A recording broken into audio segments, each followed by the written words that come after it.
kama rabbayani shaghira. Mengutip salah satu hadis yang dikeluarkan oleh Imam Abu Dawud, Imam Ibnu Majah dan Imam At-Tirmidzi dari Abu Asid Malik bin Rabi'ah As-Sa'idi. Kayak dinto kalau dalam ilmu tafsir disebut kalaban tafsirul Quran bis sunnah. Minangka saya masuk dalam derajat saya nomor 2 daripada at-tafsir bil maksur. Kenapa hadis saya nukil matana saka dinto? Bainama ana jalisun 'inda Rasulillah sallallahu alaihi wasallam idza ja'ahu rajulun minal ansar faqala ya Rasulullah hal baqiya 'alayya min birri abawayya say'un ba'da mautihima abirruhuma bihi. Qala na'am khisalun arba' as-salatu alaihima wal istighfaru lahuma wa infadhu ahdihima wa ikramu sadiqihima wa silatur rahim alladhi la rahima laka illa min kibalihima fahiya alladhi baqiya laka min birri abawayka ba'da mautihim.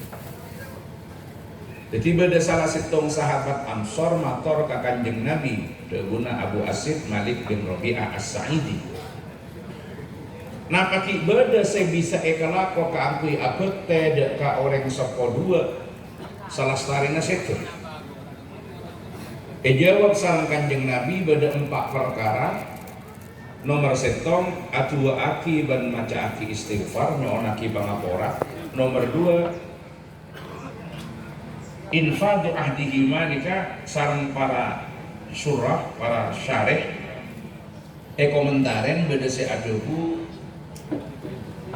meneruskan kebiasaan-kebiasaannya, memenuhi janji yang belum ditunaikan atau mewujudkan cita-cita yang belum terrealisasi.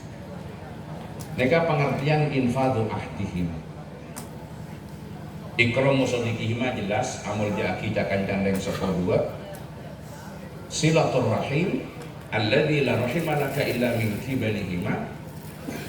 Kento memperkuat silaturrahim berarti dalam konteks santri ke guru diartikan dengan memperkuat ikatan alumni untuk menjadi wadah memaksimalkan pengabdian ke guru benda ke alma mater.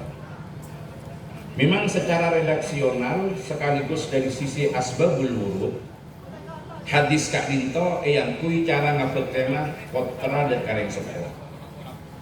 Tapi bisa juga kita gunakan kaangkui ngapet tema santri dan guru dengan beberapa alasan. Pertama itu buaki aba uka salah satun man waladaka wa man zawwajaka ibnatahu wa man 'allamaka wa hadza afdaluhum. Saya terakhir dikuru man 'allamaka. Di orang sepo badatallah, orang sepo biologis yang melahirkan, orang sepo saya nyamporna aki kebutuhan biologis, saya ngamantok. Yang kolang berarti mana kiai di guru double kan itu. Kaisar termasuk man 'allamaka wa man zawwajaka ibnatahu. Masuk dulu. Jadi mereka alasannya dan saya terakhir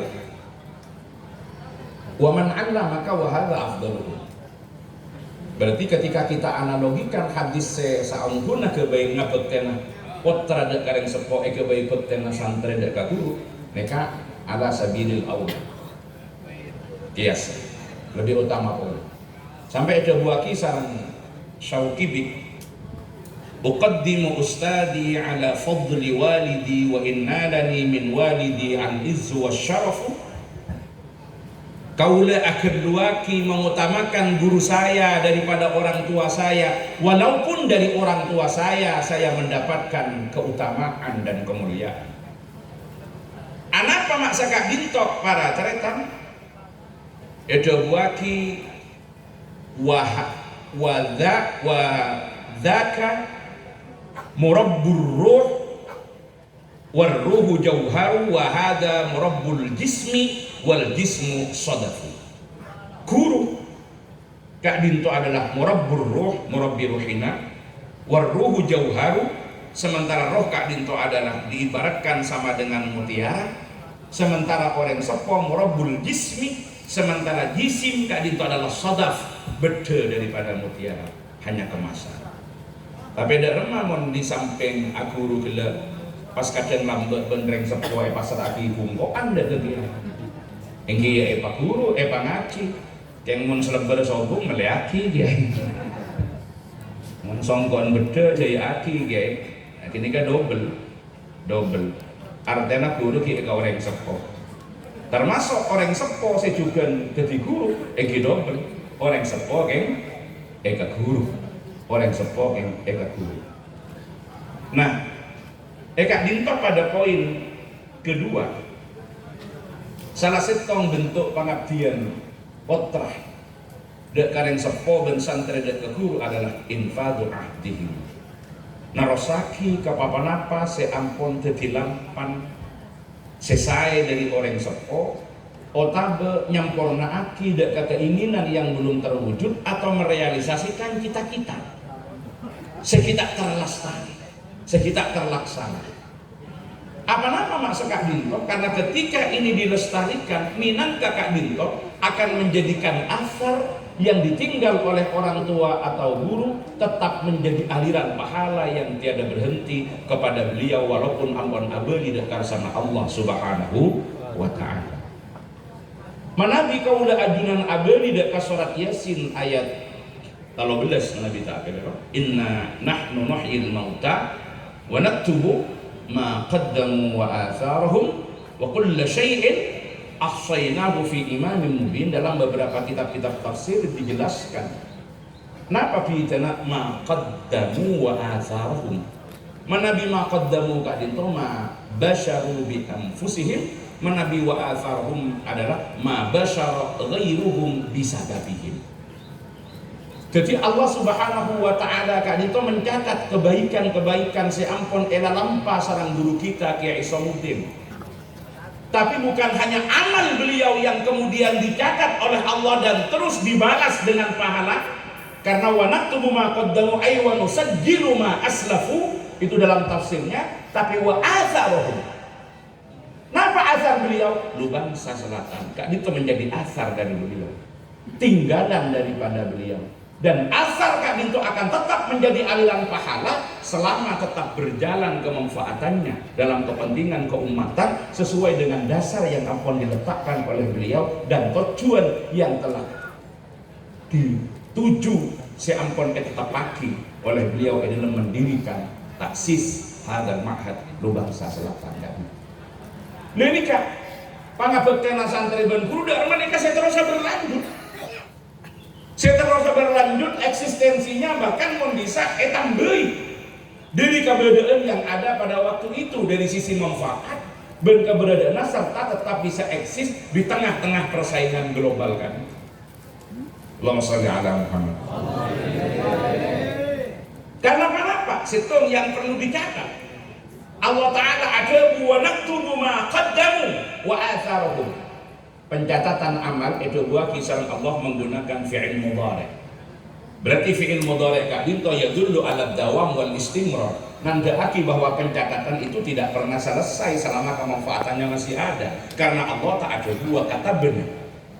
Tapi Allah ada dua wa naktubu ma qaddamu wa atharuhum. Tapi asal bagaimana akan terus dicatat selama mereka bermanfaat, selama mereka bakun ajaran, selama eksistensinya tetap berlanjut. Makanya menjadi tanggung jawab bukan hanya potret, tapi tanggung jawab santri bagaimana Lubang Selatan tetap eksis dan terus berkembang sesuai dengan tuntutan dan kemajuan zaman saat semakin. Ruhnya tetap semangatnya seperti seampun diletakkan sarang almarhum, tetapi proses teknis dan pengembangannya mengikuti terhadap tuntutan KBDN CBD. Kenapa? Karena posisi pesantren Kak Dito dengan dua tugas dan peran utama sebagaimana disebutkan dalam surah At-Taubah ayat 122, wa ma kana al-mu'minuna liyanfiru kafah falaula nafara min kulli firqatin minhum ta'ifatun liyatafaqahu fid din wa liyunziru qaumahum idza raja'u ilaihim la'allahum yahdharun. Posisi pesantren di KBD 2, nomor setong sebagai lembaga tafaqquh fid din, nomor 2 mengeluarkan para alumni yang akan melakukan tugas indarul qaum.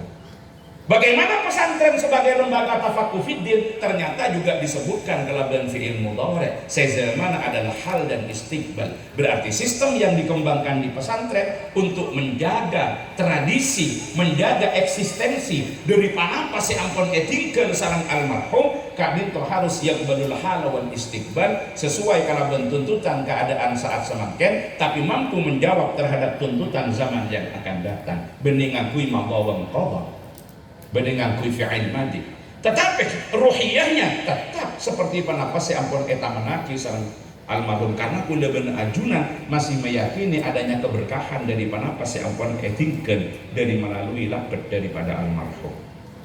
Lah nika kondisina pesantren para tereta. Bagaimana pesantren bisa tetap eksis? Posisinya pesantren semangat tak tetap. Tugas-tugas dalam pesantren dalam proses pembelajaran Kak Dito neka saya parlo eka heuli sareng sadayana para santri dan para wali santri seperti si ampun edo buaki dalam Al-Qur'an surat Al-Jumu'ah ayat 2. Jadi edo buaki dalam surat Al-Jumu'ah ayat 2, kama arsalna fikum rasulan minkum yatlu alaihim ayatina wa yuzakkihim wa yu'allimuhumul kitaba wal hikmah wa in kanu min qablu lafi dhalalin mubin. Huwallazi arsala huwallazi yusabbihu lillahi ma fis samawati wa fil ardi al-malikil qudusil azizil hakim. Huwallazi arsala ilakum rasulan yatlu 'alaikum ayatihi wa yuzakkihim wa yu'allimuhumul kitaba wal hikmah wa in kanu min qablu lafi dhalalin mubin. Ada beberapa ayat berdasarkan kama arsalna fikum dalam ayat lain, termasuk di dalam Al-Baqarah juga. Jadi ada beberapa ayat tapi urutannya tetap. Mereka yang kemudian menjadi tahapan-tahapan pembelajaran yang tetap dipertahankan dari pesantren.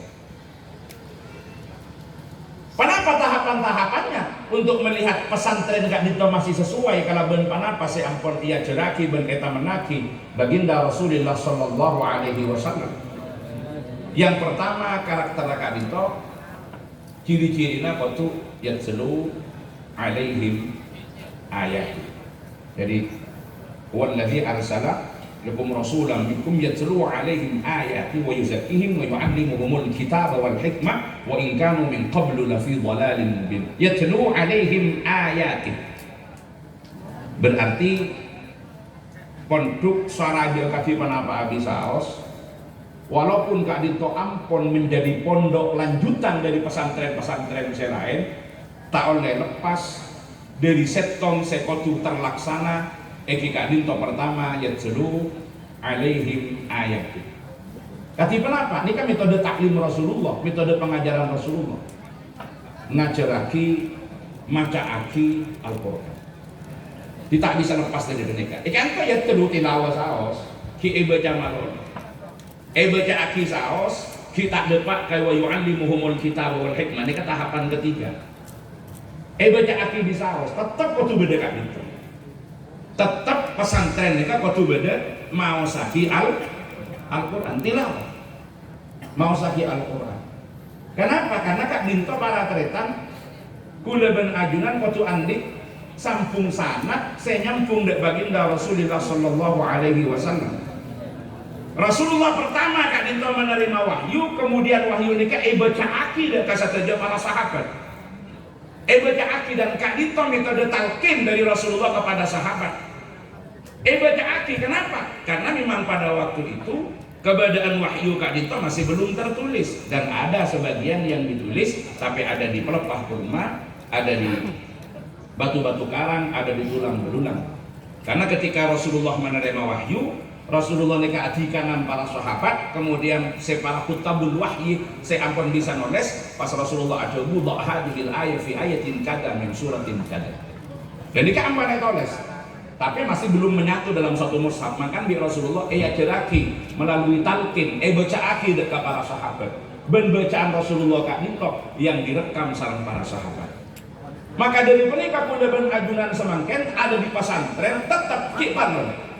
Makanya para masai, para kiai-kiai sepo di samping dulu ngaji di berbagai macam ilmu, ngaji di kitab sampai pun macam kitab saya ajaraki pesantren. Biasa nata artikel dari yatlu alaihim ayati mau sakit Al-Quran. Karena dari mausan kiai kak itu saya takut bacaan sareng para santri. Ya walaupun secara umum untuk di Indonesia kak itu mausan Al-Quran seepon adalah qiraah Asim riwayat Hafs. Tapi katipan apa? Nah, Roma. Katipan apa lah? Jannah. Katipan apa? Fasohanna. Dari guru kak dito sebenarnya itu secara langsung perangaki sarang para santri. Neka karakter pertama. Kenapa ketika dito para tretan? Neka sesuai tahapan-tahapan yang memang harus dilakukan dalam proses pendidikan. Beneka jadi korokor. Jadi korokor dari mana apa? Kalau nama ken neka sebuna kayak panji juga. Neka kan banyak migrasi peran dan migrasi dari profesi. Asalnya neka jadi artis, timpon artis tak pakai baju, kemudian mau temu obat jadi ustadzah, modalnya cuma kudung lebar, nyaman hijrah. Mereka makin sefiran dan kalangan makanan udah dan makin. Sebenarnya itu orang nikah sampai lupa ke penduka, sampai lupa ke kiai najibi, sampai lupa ke sanat ke ilmu nasi kudu juga. Karena lebih tertarik ke apa nih? Makanya korokor nangkak dito. Korokor ada bacaan Quran saya apa punten. Jadi kadang-kadang makin para penceramah saya viral dengan medsos, ini kalau pun modal dari kayak gondelnya. Isang terjemahan karena bagian tak ngerti kak. Asli perangkat dan prabut asli. Nah, bacaan Quran hakikat peletot kadang-kadang ampun berani berdakwah, salah nggak boleh kadang-kadang mulai laknya lagi dia pesantren. Padahal bisa dengan panika. Makanya kan sebagai korokor dalam kula ajunan adidik putra nika pertama dikuatkan di sini. Benikan to kula ben ajunan ngageli kaki kenapa bisa ngarageli para ulama dan bagaimana kita tidak bisa lepas daripada ulama, tidak bisa lepas dari para kiai. Kenapa? Nah, kalau kita berbicara bagaimana Rasulullah Sallallahu Alaihi Wasallam membacakan Al-Quran dekat para sahabat, Al-Quran pada waktu itu belum ada dalam satu mushaf. Neka setelahnya perana ulama. Kapan Al-Quran berada pada mushaf? Neka dibukukan pertama kali pada masa Sayyidina Abu Bakar As-Siddiq atas usulan Sayyidina Umar bin Khattab setelah terjadinya perang Yamamah yang mewafatkan kurang lebih 70 penghafal Al-Quran.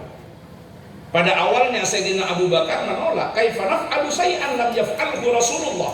Bagaimana kita akan melakukan sesuatu yang tidak dikerjakan oleh Rasulullah? Tapi Sayyidina Umar meyakinkan akan kemanfaatan dan kemaslahatannya. Karena pembukuan Al-Quran kadito tidak lain juga bagian daripada skenario Allah yang sudah menjamin kalau benjabuna inna nahnu nazzalna dzikra wa inna lahu lahafidhun. Akhirnya saran Sayyidina Abu Bakar bentuk tim yang diketuai oleh Zaid bin Sabit. Makanya mencakan-cakan lokoyo cakan-cak sandrian membedo orang ajak tenacak semakin aroma sakit taandaan kepada bid'ah dalam urusan agama. Ibadah saya ngocak yang sampean lakar tanda kebid'ah dalam urusan agama. Ya cek bacaan Quran sebedenang mushaf.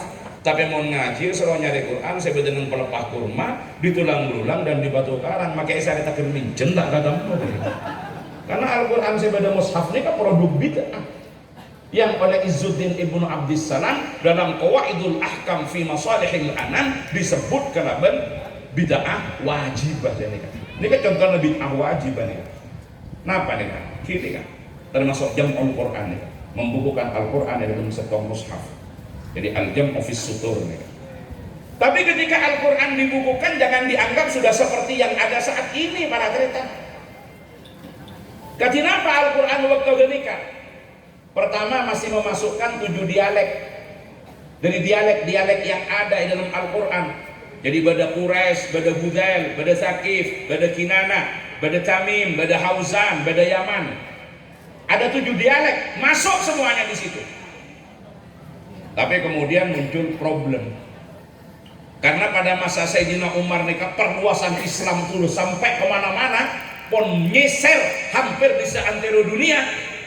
Kemudian para sahabat nikah juga dikirim ke berbagai daerah untuk mengajarkan Al-Quran. Tapi ternyata Al-Quran yang diajarkan di daerah-daerah Kak Dito tergantung versi yang membawanya.